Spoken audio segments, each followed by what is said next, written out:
Hello, I'm Dave Drotz, and thanks for joining me today to continue in our Advent series from the first chapter of John, with today's focus on verses 10 and 11. Prior to reading verses 10 and 11, let's start by revisiting verses 1 through 5. In the beginning was the Word, and the Word was with God, and the Word was God. He was in the beginning with God, and all things were made through him, and without him was not anything made that was made. In him was life, and the life was the light of men. The light shines in the darkness, and the darkness has not overcome it. These verses are filled with the most incredibly good news. I can hear a corner newspaper back in the day shouting, "Read all about it! The Word, the Son of God, Jesus of Nazareth, has been and is, even now, eternally one with the Father God, and the whole created universe was made through him. In him is the fullness of life, and the darkness cannot stand against him." Whew. Now that's good news to shout about. The darkness cannot overcome the Son of God. These verses breathe an amazing hope into our burdened spirits and fractured world. But unfortunately, bad news is a-coming in verses 10 and 11, our verses of the day. Let's start with 10. He, the pre-incarnate Son of God, was in the world, and though the world was made through him, the world did not recognize him. He came to that which was his own, but his own did not receive him. Wait a second, what?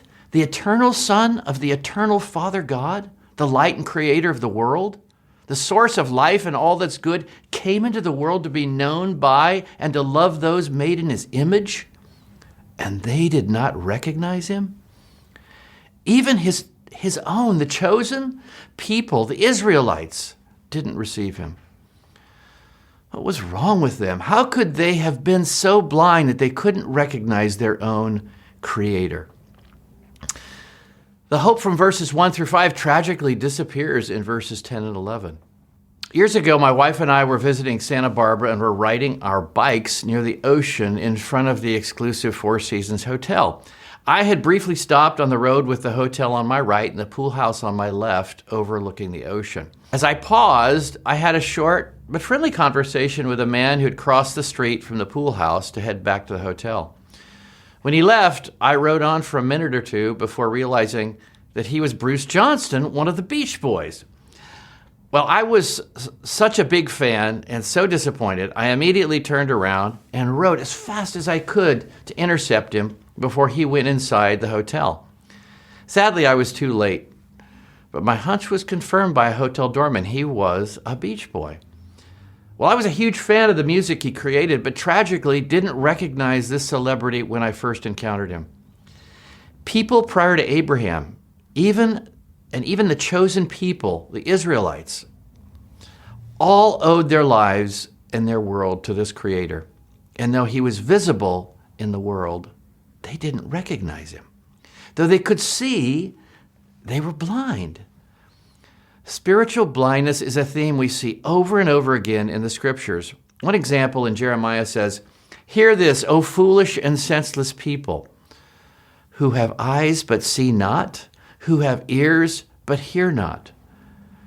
The Old Testament is in part a history of the Trinity's continual efforts to reveal himself, first to all humanity, and then to his chosen people through the law, the Scriptures, and the prophets, and with his efforts falling mostly on deaf ears and blind eyes. It's like having your heart's greatest desire tenderly expressed in a letter to the one you love, only for the letter to be tossed aside and used as scratch paper. God reached his heart out to humanity, and they did not recognize or receive him. Paul tells us in Romans 1:20 that we have no excuse for not recognizing him. He says, "For his invisible attributes, namely his eternal power and divine nature, have been clearly perceived ever since the creation of the world, in the things that have been made. So we, his people, are without excuse." Most of us had a childhood where our parents lovingly sacrificed to create a world which provided us with shelter, food, love, and a meaningful life, kind of like God.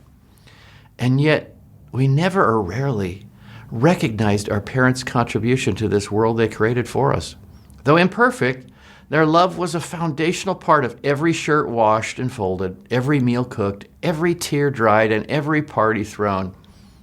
It often wasn't until we grew up and had children of our own that we saw or understood our own parents' comprehensive sacrifice for us. Our God created, sustained, taught, and loved his people like a parent with his or her children, but they did not recognize or receive him. What a tragedy. But thankfully, that wasn't the end of the story. Verse 14 tells us that the Word became flesh and dwelt among us.